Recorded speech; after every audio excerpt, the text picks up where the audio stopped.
Na centre de santé oyo ezomi na Kinshasa, babokoni misusu bazali bilingi.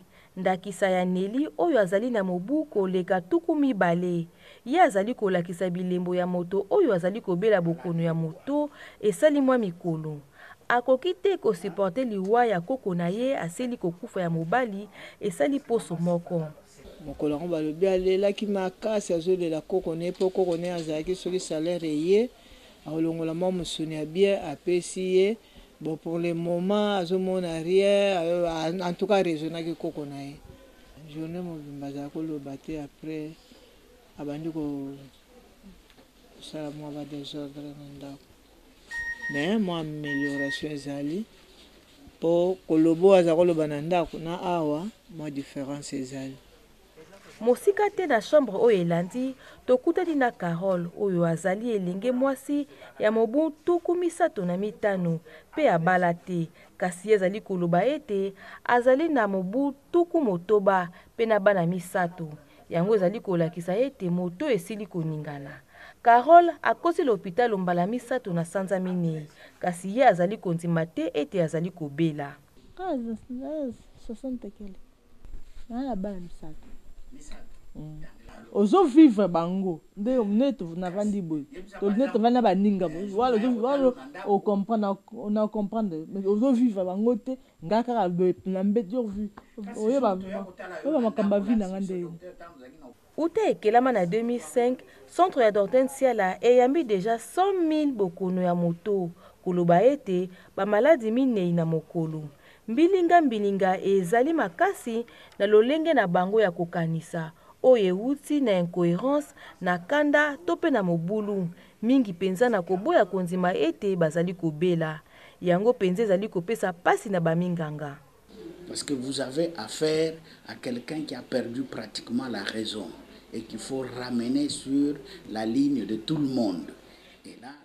Liboso pasi ezali na moto oyo ayebi lisusu kokanisa na ndenge esengeli te mpe azali kopesa pasi mingi.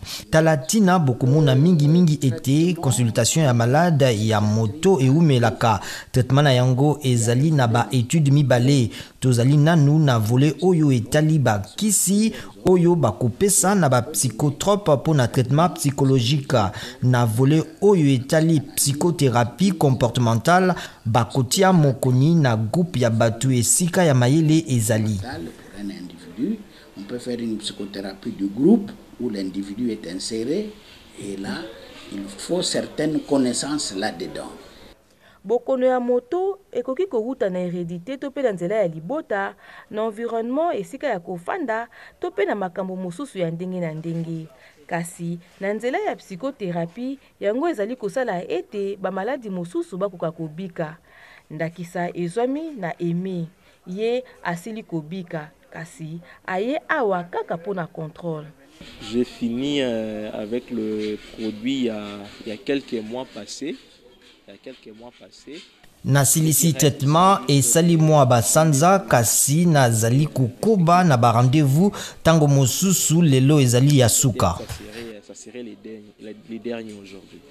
Kolandisama na profil ya République démocratique ya Congo oyo ezali na kati ya Atlas de santé mentale ya Organisation mondiale de la santé OMS na mokuse tozali kotanga ba établissement misato ya soins ambulatoires pe mwambe ya traitement hospitalier ya bokono ya moto.